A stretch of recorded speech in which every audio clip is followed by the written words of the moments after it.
विजय एकादशी की हार्दिक शुभकामनाएं। आज हम बात करेंगे फाल्गुन मास में आने वाली विजय एकादशी के बारे में। ये एकादशी बहुत ही अद्भुत और शुभ मानी जाती है क्योंकि इसके व्रत के प्रभाव से भगवान श्री राम ने रावण पर विजय प्राप्त की थी। क्या है इस एकादशी का महत्व? इस व्रत का वर्णन शास्त्रों में किया गया है और इसमें भगवान श्री राम द्वारा किए गए व्रत की विधि बताई गई है। हम आपको बताएंगे कि यह व्रत कैसे करना चाहिए, इसकी संपूर्ण प्रक्रिया क्या है और विशेष रूप से घड़े के प्रयोग का महत्व क्यों है, व्रत की विधि और शुभ समय। यह व्रत दशमी तिथि से ही शुरू हो जाता है। व्रत कब और कैसे करना है, कौन कौन से नियम पालन करने चाहिए और इसका पालन कैसे करना है, इन सभी शास्त्रीय जानकारियों को हम आपको विस्तार से बताएंगे। विजय एकादशी का प्रभाव। ये एकादशी जीवन की सभी कठिनाइयों पर विजय प्राप्त करने में सहायक होती है। जो भी इसे विधि पूर्वक करता है वो किसी भी बड़े संकट पर विजय पा सकता है। भगवान श्री राम ने भी इस व्रत को रावण से युद्ध में विजय प्राप्त करने के लिए किया था और ये कोई काल्पनिक कथा नहीं है बल्कि पुराणों में वर्णित सत्य घटना है। इस चैनल पर खास जानकारी हमारे चैनल मोती मोटिवेशनल वीडियो पर हर एकादशी से जुड़ी गहरी और महत्वपूर्ण जानकारियां साझा की जाती है ताकि आपको सही और प्रामाणिक ज्ञान मिल सके।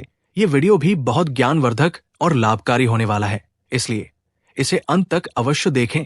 विशेष अनुरोध, वीडियो की शुरुआत करने से पहले भगवान श्री हरि की कृपा प्राप्ति के लिए कमेंट बॉक्स में ओम नमः भगवते वासुदेवाय या जय श्री हरि अवश्य लिखें। ये मंत्र आपके जीवन में सकारात्मक ऊर्जा और शुभ परिवर्तन लाने में सहायक होगा। अब हम जानकारी आरंभ करते हैं। आइए जानते हैं विजय एकादशी की कथा, महत्व और विधि। आपके दैनिक जीवन में जो भी परेशानियां हैं, अगर आप उन पर विजय पाना चाहते हैं तो इस एकादशी का व्रत आपके लिए बहुत लाभकारी रहेगा। चाहे आर्थिक संकट हो, समय अच्छा ना चल रहा हो या कोई और परेशानी हो, ये व्रत विजय श्री दिलाने वाला है। अब सवाल आता है कि ये एकादशी प्रकाश में कैसे आई और इसका महत्व सबके सामने कैसे आया। इस बारे में महर्षि नारद कहते हैं कि उन्होंने इस एकादशी के महत्व को कभी किसी को नहीं बताया था जब तक कि उन्होंने स्वयं इसका प्रभाव अनुभव नहीं किया। वे कहते हैं कि ये एकादशी सभी मनुष्यों को विजय प्रदान करती है। त्रेता युग में जब मर्यादा पुरुषोत्तम श्री राम को 14 वर्ष का वनवास मिला, तब वे लक्ष्मण और सीताज सहित पंचवटी में निवास कर रहे थे। वही रावण ने माता सीता का हरण कर लिया। इस घटना से रामचंद्र जी और लक्ष्मण जी बहुत व्याकुल हो गए और माता सीता की खोज में भटकने लगे। हनुमान जी ने लंका जाकर माता सीता का पता लगा लिया, लेकिन जब श्री राम अपनी वानर सेना के साथ समुद्र किनारे पहुंचे तो समस्या थी कि समुद्र कैसे पार किया जाए और रावण जैसे शक्तिशाली शत्रु पर विजय कैसे प्राप्त की जाए। भगवान श्री राम यद्यपि स्वयं ईश्वर थे, लेकिन वे मानव रूप में लीला कर रहे थे, इसलिए वे अपनी दिव्य शक्तियों का सीधा प्रयोग नहीं कर सकते थे। जब वे चिंतित हुए तो लक्ष्मण जी ने कहा कि आप सब कुछ जानते हैं, लेकिन फिर भी यहां से कुछ दूरी पर स्थित कुमारी द्वीप में एक महान तपस्वी मुनि निवास करते हैं जिनका नाम वक्रत तालव्यावर। लव मुनि के पास पहुंचे, उन्हें प्रणाम किया और अपनी समस्या बताई। मुनि ने श्री राम को मानव रूप में देखकर कहा कि आप यहां कैसे आए। श्री राम ने उत्तर दिया कि मैं राक्षसों पर विजय प्राप्त करने के लिए लंका जा रहा हूं, लेकिन समुद्र पार करने का कोई उपाय बताइए। मुनि ने उत्तर दिया, है राम, फाल्गुन मास के कृष्ण पक्ष की एकादशी, जिसे विजया एकादशी कहते हैं, उसका व्रत करें। इस व्रत को करने से निश्चय ही आपकी विजय होगी और आप समुद्र भी पार कर लेंगे। इसके साथ ही उन्होंने इस व्रत की विधि भी बताई जिसका वर्णन हम आगे करेंगे। यहीं से विजय एकादशी का व्रत प्रसिद्ध हुआ और इसकी महिमा और अधिक बढ़ गई। इसी कारण सभी को इस व्रत को करना चाहिए। अब बात करते हैं पूजा विधि की। इस एकादशी की पूजा अन्य एकादश से अलग होती है। अक्सर लोग ये गलती करते हैं कि हर एकादशी को एक ही विधि से करते हैं, जबकि प्रत्येक एकादशी की पूजा विधि अलग होती है, इसलिए इसे सही विधि से करना आवश्यक है। आगे हम आपको बताएंगे कि इस व्रत को करने की संपूर्ण प्रक्रिया क्या है, कौन कौन से नियमों का पालन करना चाहिए और इसकी सही पूजा विधि क्या है। प्रत्येक एकादशी की महिमा और नियम अलग होते हैं, इसलिए हम आपको हर एकादशी पर सही विधि और नियम बताते हैं ताकि आप व्रत को ठीक से कर सके। अब जानते हैं इस एकादशी की पूजन विधि के बारे में। दशमी तिथि से ही व्रत की तैयारी शुरू हो जाती है। इस एकादशी में केवल भोजन का त्याग ही नहीं बल्कि कुछ विशेष नियमों का पालन भी करना होता है। दशमी तिथि को आपको एक मिट्टी या धातु का घड़ा लेना है, उसे जल से भरना है और उसके ऊपर पंचपल्लव 5 प्रकार के पत्ते रखना है। पंचपल्लव आमतौर पर पीपल, बरगद, बेल, अशोक और आम के होते हैं। इसके बाद पूजा के लिए एक वेदिका चौकी तैयार करें। यदि चौकी उपलब्ध ना हो तो पूजा स्थल को शुद्ध करें और वही घड़ा रखें घड़े के नीचे। 7 प्रकार के अनाज रखने का विशेष महत्व है। आप इनमें गेहूं, चावल, मक्का, बाजरा, मूंग, चना और तिल रख सकते हैं। साथ ही भगवान विष्णु की प्रतिमा या चित्र को घड़े के ऊपर स्थापित करें। प्रतिमा सोने, चांदी, तांबे या किसी अन्य धातु की हो सकती है। यदि ये संभव ना हो तो आप भगवान का चित्र भी रख सकते हैं। पूजा स्थल को शुद्ध करने के लिए गंगा जल छिड़क, फिर 7 अनाज बिछाकर उसके ऊपर जल से भरा कलश रखें। कलश को पंचपल्लव से ढककर उसके ऊपर भगवान विष्णु की प्रतिमा स्थापित करें। यह स्थापना दशमी तिथि को कर लेनी चाहिए ताकि एकादशी के दिन भगवान की विधिवत पूजा की जा सके। एकादशी के दिन सूर्योदय से पहले उठे, स्नान आदि करके स्वच्छ वस्त्र पहने और भगवान की पूजा करें। पूजा के लिए आवश्यक सामग्री पहले से तैयार कर लें। इसमें रोली, मौली, पान, सुपारी, लौंग, इलायची, फूलों की माला, गंगा जल, मिला हुआ जल और दूध शामिल करें। इन सभी सामग्रियों को एक थाली में सजा लें। पूजन से पहले संकल्प लेना आवश्यक होता है। संकल्प करने के लिए एक पुष्प लें और उसे जल से भरे लोटे में डालें। फिर भगवान विष्णु का ध्यान करते हुए व्रत का संकल्प करें। इसके बाद व्रत की विधि अनुसार पूजन करें। पवित्रता बनाए रखने के लिए हम यहां मंत्र का उच्चारण करते हैं।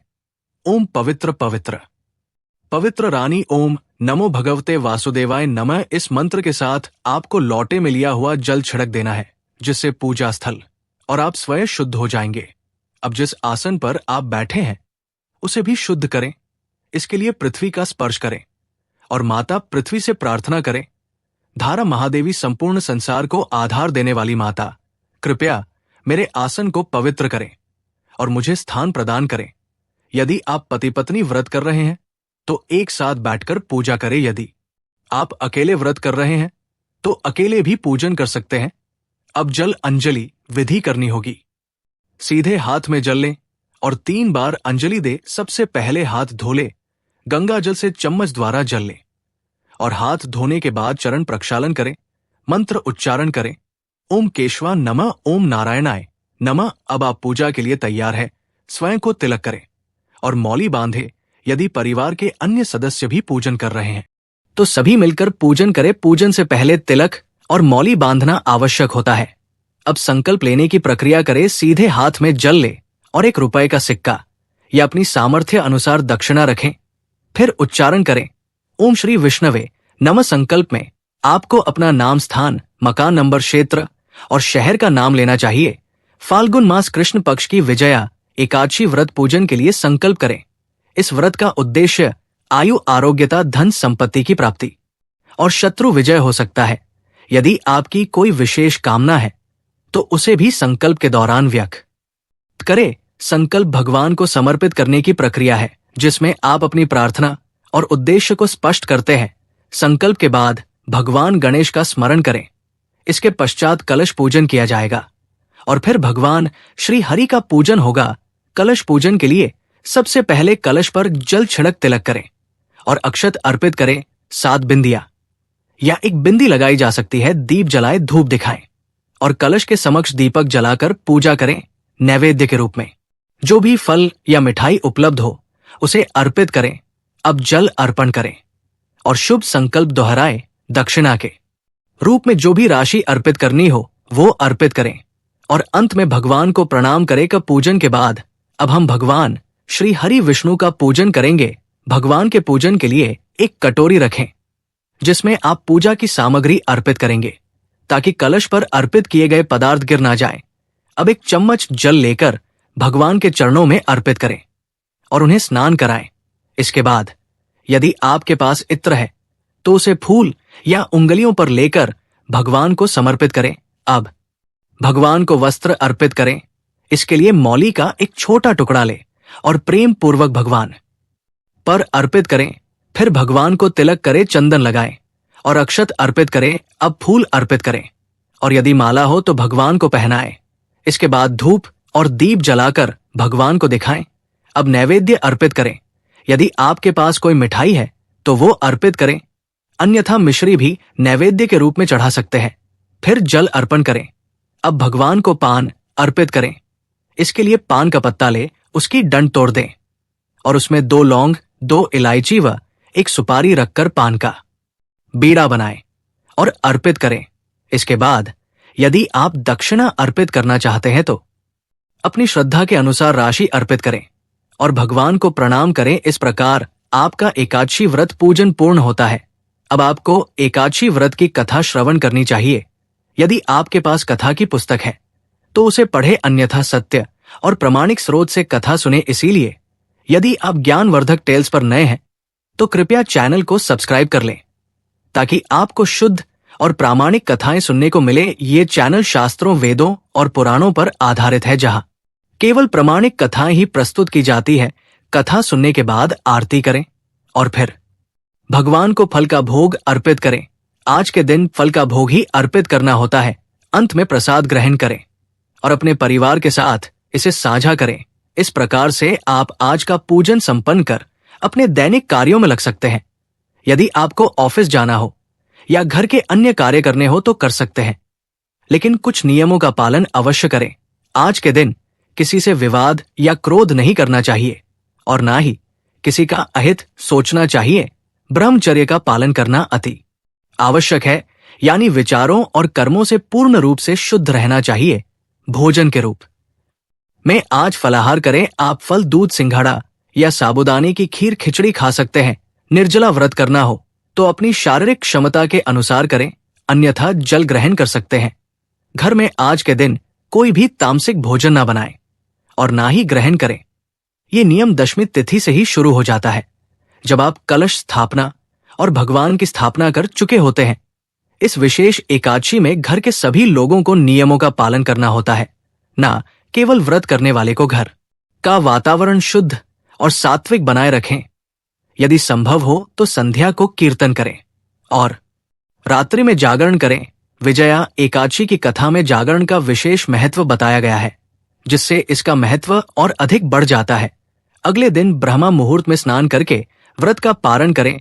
पारण की विधि को विस्तार से जानने के लिए हमारा अगला वीडियो देखें, जिसे समय पर अपलोड किया जाएगा। विजय एकादशी 2025 में 24 फरवरी सोमवार को मनाई जाएगी। यह तिथि 23 फरवरी 2025 को दोपहर 1:05 से शुरू होकर 24 फरवरी 2025 को दोपहर 1:04 पर समाप्त होगी।